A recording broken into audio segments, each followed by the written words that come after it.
Good morning, students. Hope you are keeping fine. Welcome to the history class today. Welcome to the history class. This short video, is the revision of lesson 6, Mahavira and Buddha. Mahavira and Buddha. Yesterday was the Buddha Purnima. Okay, and on the ground of Buddha, our Prime Minister went there, and then in Sarnath, where Buddha gave his first sermon. See, and so there was a big program arranged on this occasion on the life of the Buddha.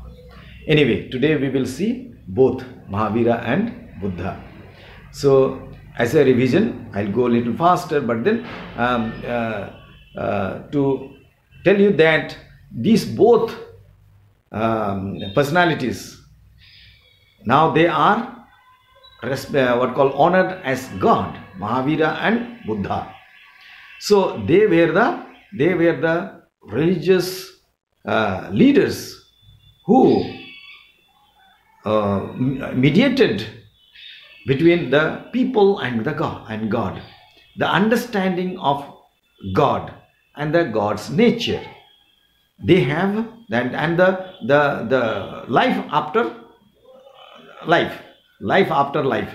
What was the condition? What would be the condition? And why this world is facing a lot of sufferings? Why there are a lot of sufferings in this world? What is the reason of the suffering? Both have described in their own way.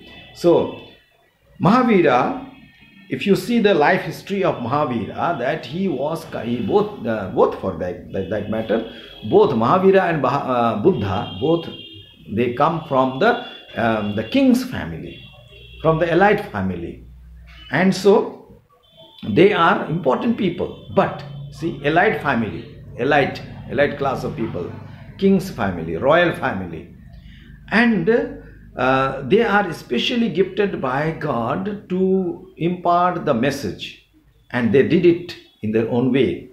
They left the world, the luxuries of the world and comfort of the world, and dedicated their life in life of suffering, penance and renunciation.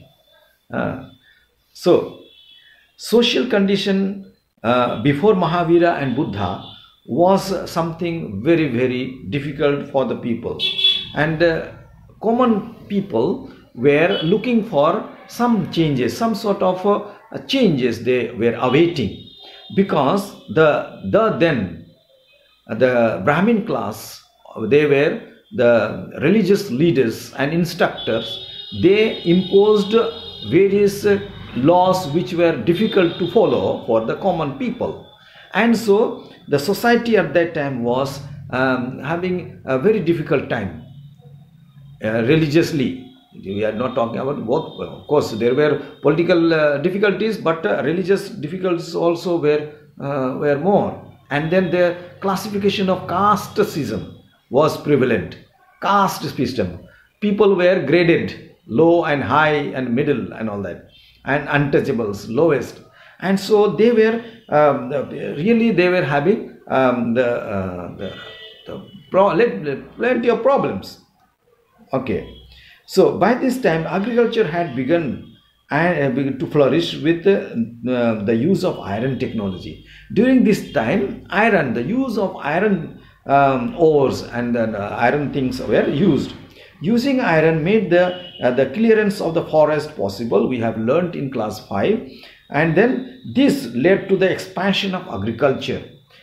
Okay, so which in turn generated a surplus goods, like food grains and all that. Surplus means more than enough. This made possible to emerge the emergence of state, and large towns and cities started growing, buying and selling of things, exchanging things, and then owning the property. The property that made the state towns and cities.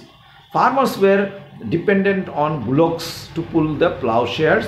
On the other hand, the Vedic practices of killing animal sacrifices were widely prevalent. Those days, animals were killed as a sacrifice to God and goddesses.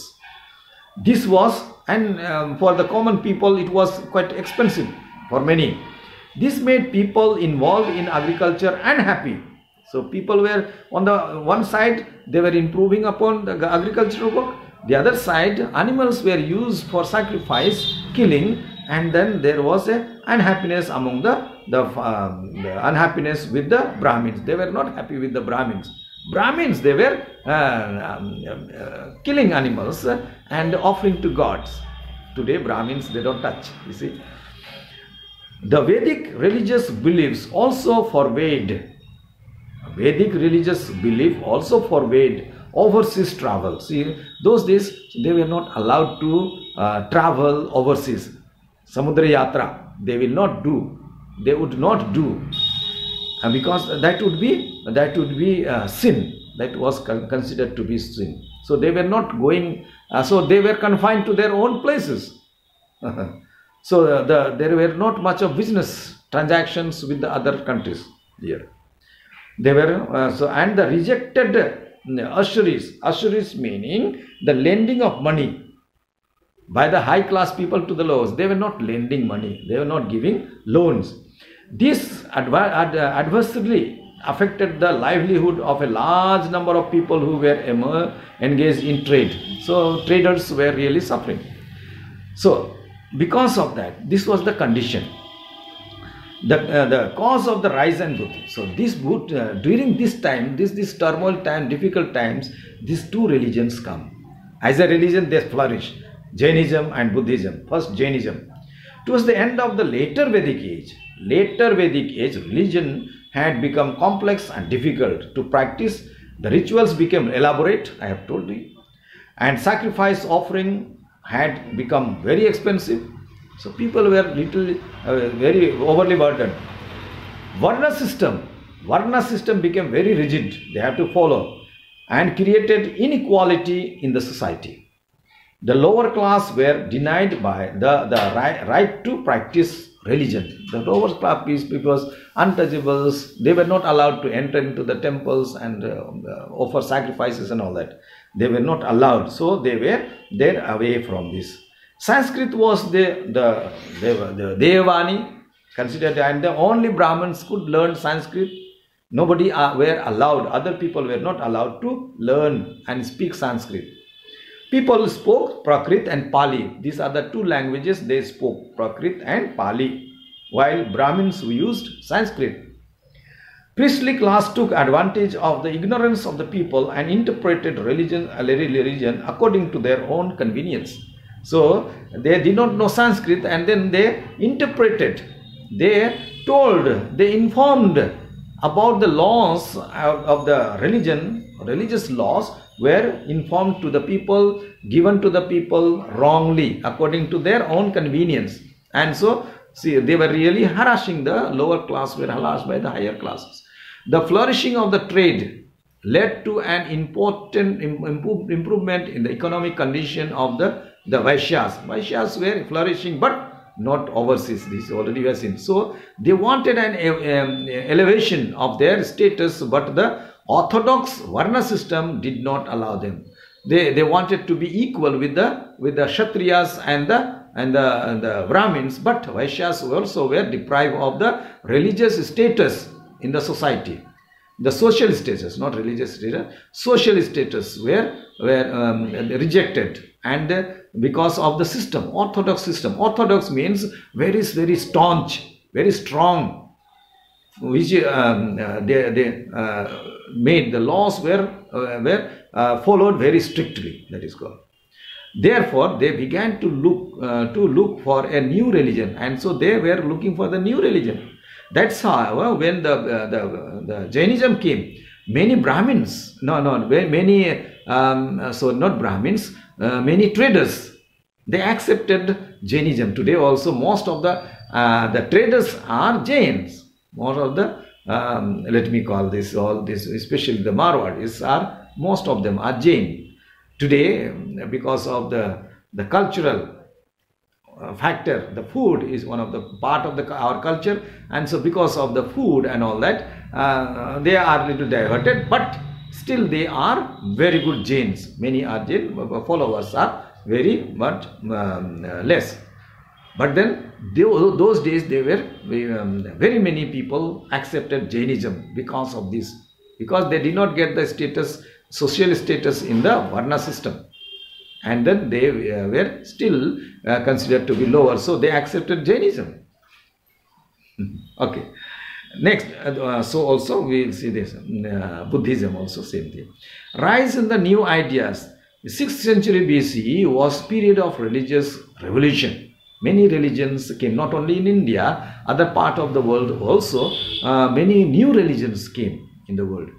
This was the time. 6th century was the time of revolution, religious revolution, faith revolution.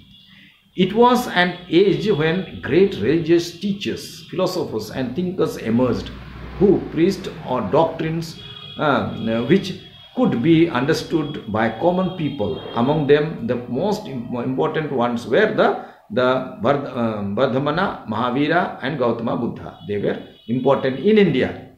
And in China, Tao's, Confucius, all were there during that time only. So also not only in China and India, most other parts of Europe also there were many religious leaders came. Vardhamana Mahavira was the 24th and the last Tirthankara of Jainism. The first one was the Rishabha. He was the first one, Rishabha. But he is not called the founder of Jainism. Founder of Jainism is still called Vardhamana Mahavira. Okay, and so he was the just Tirthankara. He was not is not considered of the religion as a Jainism. Jainism, some sort of Jainism was being practiced those days, but here it is Mahavira. So, and the 23rd Tirthankara before Mahavira was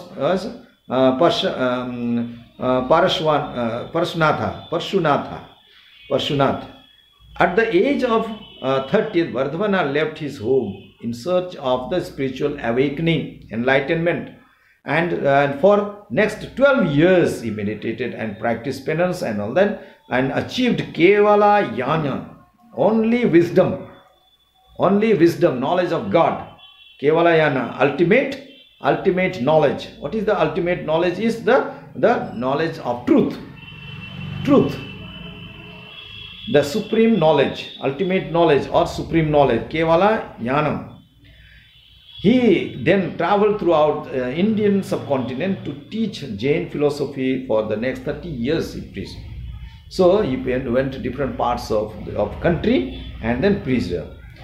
So these were the things that about the Jainism. We'll see the Buddhism in the next video. Okay, thank you.